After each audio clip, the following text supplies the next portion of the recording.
को ही खा लिया, उसे पाप लगता है।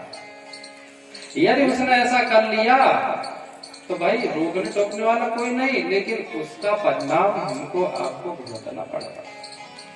वहां तो किसी नहीं चलती है। ईश्वर की सृष्टि बड़ी विलक्षण है, ईश्वर का फल देने का जो तरीका है बड़ा विलक्षण है, हम और आपकी समझ में नहीं आता। वो किस तरीके से परिणाम दे, किस तरीके से फल दे, इसलिए तो फल ईश्वर ने अपने हाथ रखा है। कर्म तो मनुष्य के हाथ में है।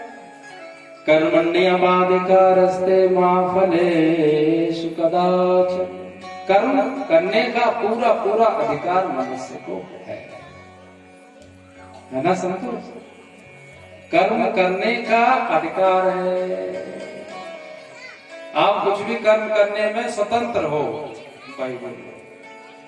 इसमें यदि किसी को शंका हो तो बाद में मंच से उतरे तो बातचीत करने को तैयार है, आपस में बैठ कर। अब तो शास्त्र की बात है भाई। कर्म करने में मनुष्य स्वतंत्र है, लेकिन पशु पक्षी स्वतंत्र नहीं। पशु पक्षी केवल उसने पूर्वकृत जो किया है उसका भोग ही भोगेगा, आगे नया कुछ नहीं कर सकता। पशु पक्षी मुक्त नहीं हो सकता, पशु पक्षी स्वाध्याय नहीं कर सकता, पशु पक्षी सत्संग नहीं करता। अपवाद स्वरूप छोड़ देना। अपवाद स्वरूप को रहता है कि जड़ भरत जी हिरण बने फिर उन्होंने भक्ति, वो अपवाद स्वरूप है। लेकिन एक सामान्य तरीके में देखो तो पशु पक्षी परतंत्र होता है। मनुष्य क्या है, पहले किए गए पाप और पुण्यों का परिणाम भी भोगता है, वह परतंत्र भी होता है, उसे भोगने परतंत्र है। चाहे वो महात्मा बन जाए कितना भी बड़ा, यदि उसने पूर्वकृत कुछ किया है तो उसका परिणाम तो इस देह में भोगना ही पड़ता है। आगे के लिए मुक्त हो जाता है, लेकिन इस शरीर में तो भोगना ही पड़ता है। लेकिन स्वतंत्र है, नबी नया कर्म करने में स्वतंत्र है। तो वह नया कर्म कौन सा करना चाहिए मनुष्य को? मुक्ति के लिए उपाय करना चाहिए। यह तो स्वाभाविक, यह तो होता ही है। भोजन, पानी, विवाह, ये तो सब है ही, प्रारब्ध से हो गई। आपको क्या लगता है, भोजन न चाहे तो भोजन नहीं मिलेगा? अपने अपने मन में विचार कर लेना। हमें ऐसा लगता है कि जो भोजन के लिए दिन रात लगे, कहो उन्हें शाम को भोजन मिले नहीं के ना मिले, लड़का वो खान लेंगे, समझ लो। आजकल तो अब ज्यादा क्या कहे, वैसा बोलना हमने बंद कर दिया है कोरोना काल से। वैसे ही विपत्ति आदमी, वैसे ही कष्ट, काय को दुखी करो। नहीं तो आजकल आप देख ही रहे हो क्या है,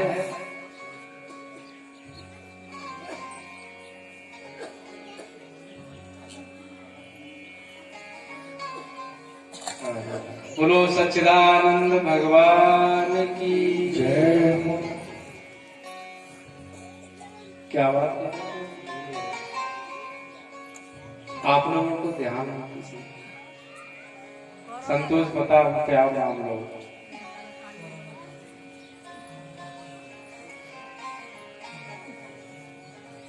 हरे राम राम राम सीता राम राम राम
है कि पशु पक्षी क्या है, परतंत्र होता है।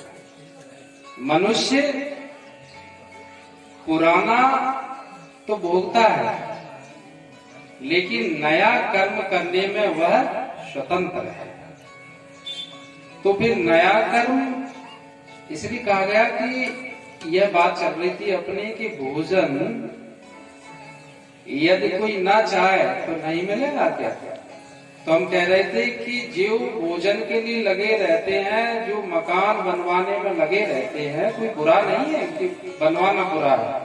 एक बात आपको बता रहे हैं, उनको कहो मकान में रहने को न मिले, बाद में बहू रहने न रहे लड़का, और भोजन कहो उनकी परोसी थाली छुड़ा ले। कोई ऐसी बात कह दे लड़का बहू तो माता ही बात भोजन में रुचि, ऐसा। लेकिन जो भगवान की भक्ति करते हैं, जो भगवान की भक्ति में रहते हैं, भोजन नहीं चाहते, मकान नहीं चाहते। क्यों भाई, ऊर्जा और समय तो एक तरफ ही लगा पाओ,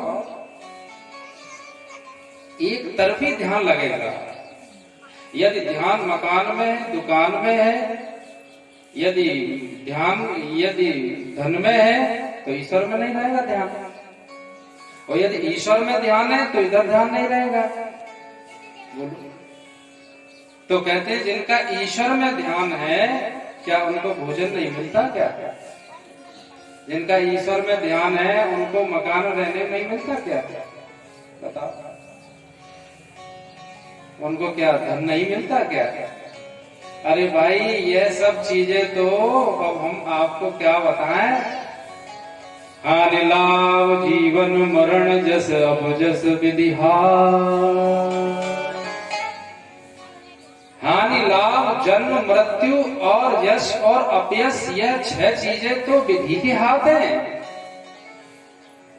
आपने यदि आपके भाग्य में ये धन नहीं है, इस पर कई प्रश्न खड़े हो जाएगा, जिज्ञासाएं खड़ी हो जाएगा, लेकिन जब विचार करेंगे तब पाएंगे, क्योंकि शास्त्र की बात गलत नहीं हो सकती है। हमारा आपका विचार गलत हो जाएगा। कितना भी बुद्धिमान व्यक्ति विचार करे, यदि शास्त्र से उसका बोलो क्या मिलान नहीं होता है तो उसका अनुभव गलत ही होगा। यदि अनुभव शास्त्र से मिलता है तो ही आपका अनुभव सही है, नहीं तो सबके अपने अपने अनुभव हैं, अपने अपने मनोमुखी ढंग से सब कर ही रहे हैं। लेकिन शास्त्र में प्रहलाद जी जब उनको असुरों वाले विद्यालय में कर दिया और असुर शिक्षक उनके लिए तैनात कर दी, कहा कि इनकी भक्ति बुलाओ, उनसे कहा कि इनकी भक्ति बुलाओ।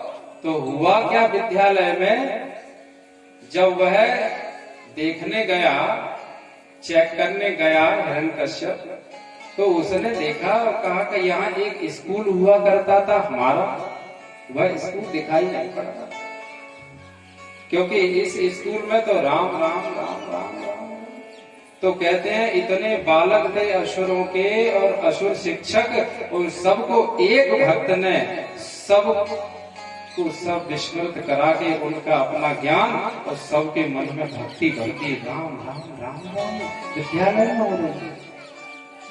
असुरों के शिक्षकों को और वहाँ असुर शिक्षकों को और उसमें जो विद्यार्थी थे उनको प्रहलाद जी ने यही बात कही कि देखो, जो वस्तु अपने आप मिलती है, जो वस्तु अपने आप आती है, उसके लिए श्रम करना व्यर्थ है। ये है, अब ये समझने में कठिन बात है।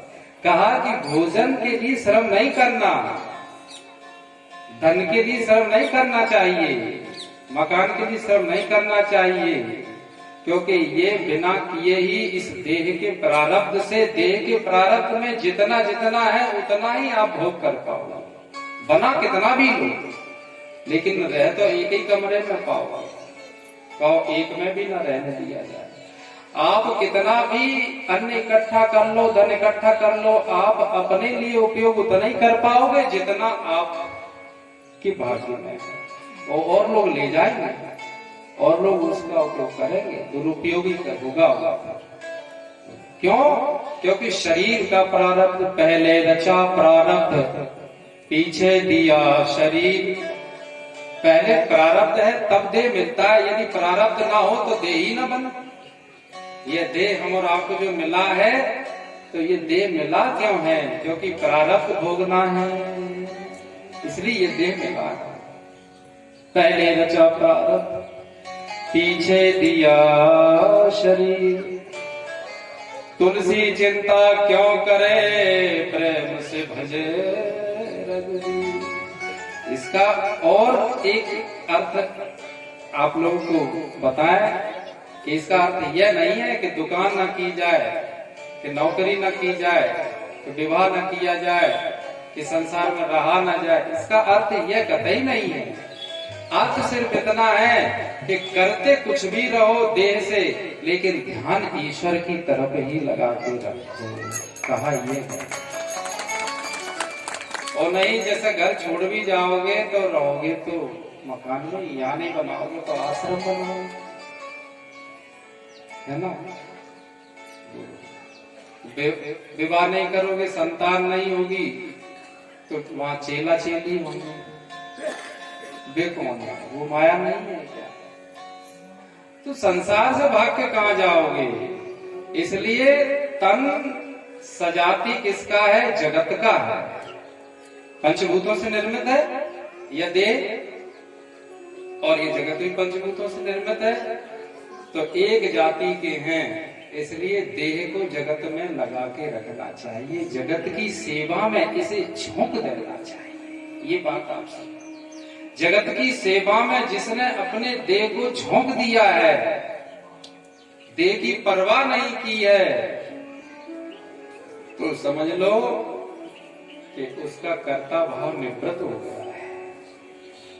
भाई इसीलिए तो उसने कुछ समझा था, तब इसको झोंका और जगत की सेवा में। और मन किसका सजाती है? ये जीव किसका सजाती है? ईश्वर का। ईश्वर की जाति का है जीव। जीव की जाति क्या है? अच्छा, ब्राह्मण, क्षत्रिय, वैश्य, शूद्र, यह जीव की जातियां हैं कि देह की? यह चर्चा कूड़े में बहुत पहले हम सत्संग में बैठा करते थे, तभी हुई थी। तो किसी ने कह दिया था कि जीव होता है ब्राह्मण, जीव होता है क्षत्रिय। तुमने कहा भाई साहब, जीव नहीं होता। जीव तो लिंग भेद से परे है, वह तो स्त्री भी नहीं होता, पुरुष भी नहीं होता है जीव के। देह ब्राह्मण है, देह की जाति है। देह ही स्त्री है, देह पुरुष है। स्त्री देह, पुरुष देह। लेकिन जीव ना स्त्री है, ना पुरुष है, ना ब्राह्मण है, ना क्षत्रिय है, ना वैश्य है, ना शूद्र है। जीव तो ईश्वर का अंश है। ईश्वर के धर्म क्या क्या हैं? चेतन, अमल, सहज, सुख राज। ईश्वर चेतन है, अमल है। कोई दूसरी उसे अमल माने, उसमें कोई मिलावट नहीं है। ईश्वर माने ईश्वर, उसमें कोई मिलावट नहीं है। सहज सुख राशि है। ईश्वर को कहां से सुख लेना है? ईश्वर किसी से सुख लेता है क्या? राम जी इस धरती पे आए सगुण बन करके, तो किससे उन्होंने सुख मांगा? भगवान श्री कृष्ण देह लेकर के आए, उन्होंने किससे सुख मांगा? सुख दिया। रासलीला करके कई गोपियों को सुख दिया, गाय लीला करके कई ग्वालों को सुख दिया, गीता सुना करके कितने लोगों का उद्धार किया। गीता कितने लोगों ने श्रवण की? नहीं देखी। गीता अकेले अर्जुन ने नहीं सुनी। जब श्रीमद् भगवद गीता भगवान बाँच रहे थे, तो अर्जुन बड़ी एकाग्रता से श्रवण कर रहे थे। और भीष्म पिताजी में भी, भीष्म पिता में पूरा कान लगाए थे। जो एक एक अक्षर अर्जुन ने सुना, वही एक एक अक्षर भीष्म पितामह पूरी गीता सुनी। संजय ने पूरी गीता सुनी, धृतराष्ट्र ने पूरी गीता सुनी संजय के द्वारा।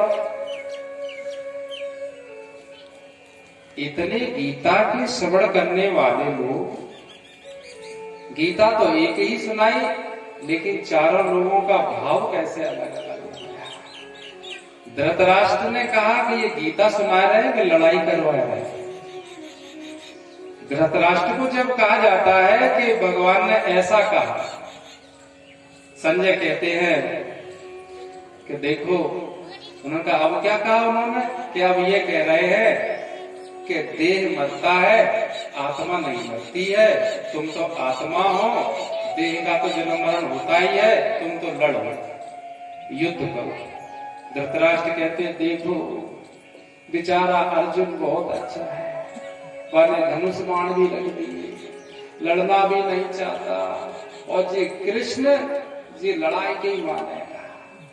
तो उन्हें क्या जी लग रहा है कि जी गीता सुना रहे हैं, उन्हें जी लग रहा है। अब जैसे हम आपको प्रवचन कर रहे हैं तो काऊ काऊ को लग रहा होगा तो कितनी अच्छी बातें बता रहे हैं, काऊ काऊ लग रहा है देखो कैसी बातें कर रहे हैं, एक दूसरे लड़ाई घर में, लड़का बहू ससुर लड़ाई, ऐसे जिसका जैसा भाव रहता है वो वैसा ही समझता है। तो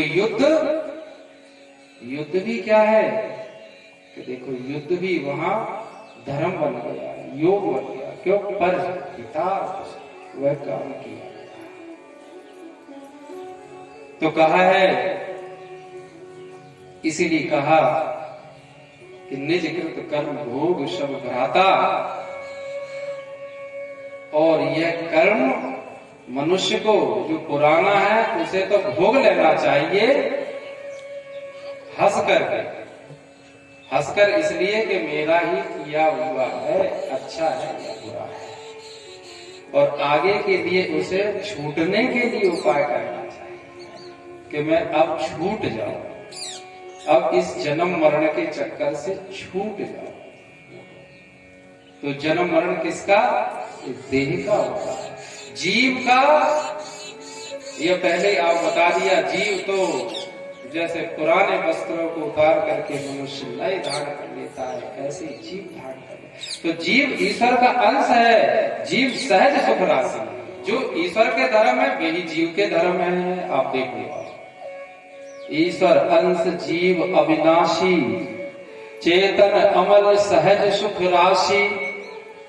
सहज सुख राशि माने क्या है कि सहज अपने आप भी वह आनंद का भंडार। जब आनंद का भंडार है तो आनंद बांटेगा। कृष्ण बांटते हैं, राम बांटते हैं, शंकर भगवान बांटते हैं, विष्णु भगवान बांटते हैं, देवी मैया बांटती हैं, तो बांटते हैं। सहज सुख राशि, आनंद भरा है। आनंदमय भंडार मेरा पार जिसका है नहीं, दिन रात करता खर्च फिर भी लेश घटता है। आनंद जितना बांटोगे उतने तुम आनंदित होते जाओ। यह भी एक इसका सूत्र है। आनंद को बांटोगे आनंद बढ़ेगा। अब एक और बता दें, कोई भी वस्तु है उसे छोड़ोगे तो वह आपके पास बढ़ करके आएगी, और छोड़ोगे नहीं तो